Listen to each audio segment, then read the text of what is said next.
Siyempre, para makumpleto ang kainan, dapat may panghimagas. Ang probinsya ng Batangas may ipinagmamalaking kakanin. Katunayan, perfect partner daw ito ng kanilang pambatong kapeng barako. Nakagawian na sa Batangas ang paggamit ng tulyasi o large frying pan. Sikat na pinaglulutuan ito ng mga Batanggenyo, lalo na kapag may handaan o malaking selebrasyon. Mapaulam man o kakanin, basta pang maramihang serving, dito nila niluluto. Isa sa mga paborito kong kakanin dito sa Pilipinas ay yung biko. Pero pag nagawi kayo ng Batangas, ang tawag nila dito ay sinukmani.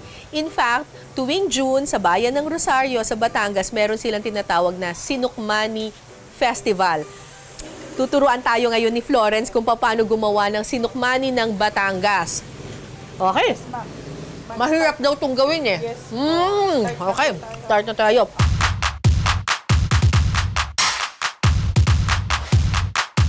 Kapag mainit na ang tulyasi, pwede nang ilagay ang gata at ang pulang asukal. Wow, ang daming asukal. Kaya ang biko ay brown yung color. Yan, yung brown sugar na nagbibigay ng kulay sa kanya. Okay, hahalu-haluin lang.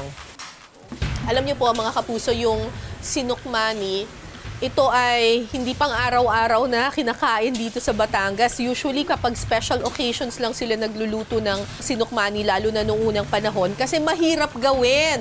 Kailangan talagang medyo malakas yung bisig. Actually, noong sinaunang panahon, mga lalaki talaga ang gumagawa ng sinukmani. So kapag piyesta, talagang nagtitipon-tipon na yung mga lalaki, tapos sila na yung naghalo-halo ng sinukmani.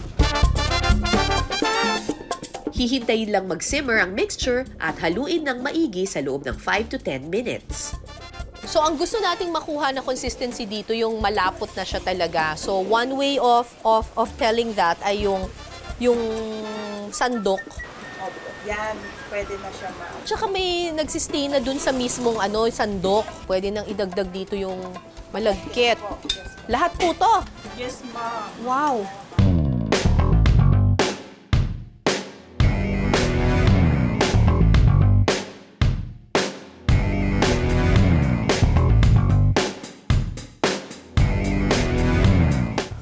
Ayan. Dudurugin lang po natin, ma'am, yung mga yung malaki. Ang extra challenge sa pagluluto ng sinukmani, walang tigil na paghahalo. So imagine nyo na lang, sa lagay na to, isang tulyasi pa lang ng sinukmani ang ginagawa namin. O, ako naman. Relyebo, relyebo.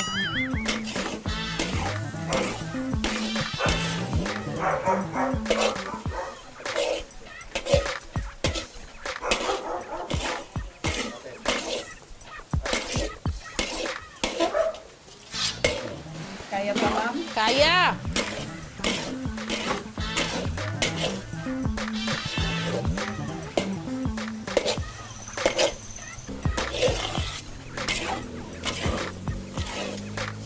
Yan,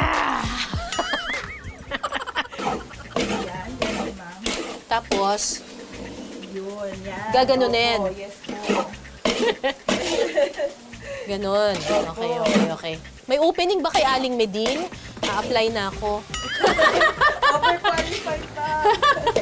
Medyo mabigat na siya, guys, ha?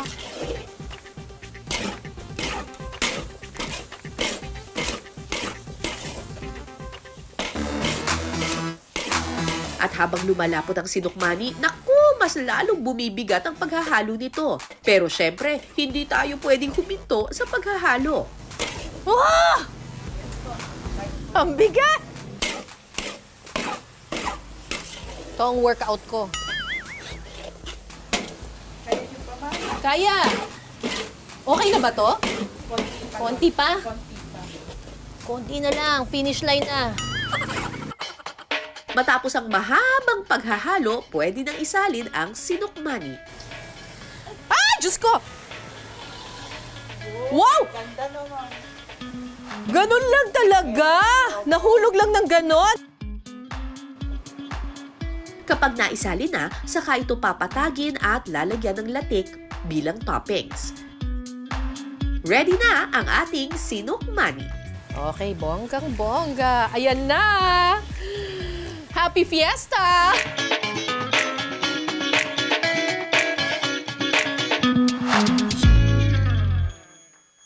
Eto na yung pinaghirapan naming sinukmani. Sorry, ganito talaga ako kumain. Kinukuha ko lahat ng latik.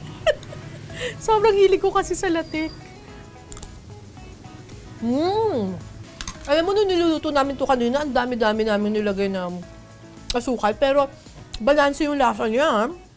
Sakto lang yung tamis. Tsaka bagay na bagay talaga yung flavor ng latik. Dun sa sinukmani.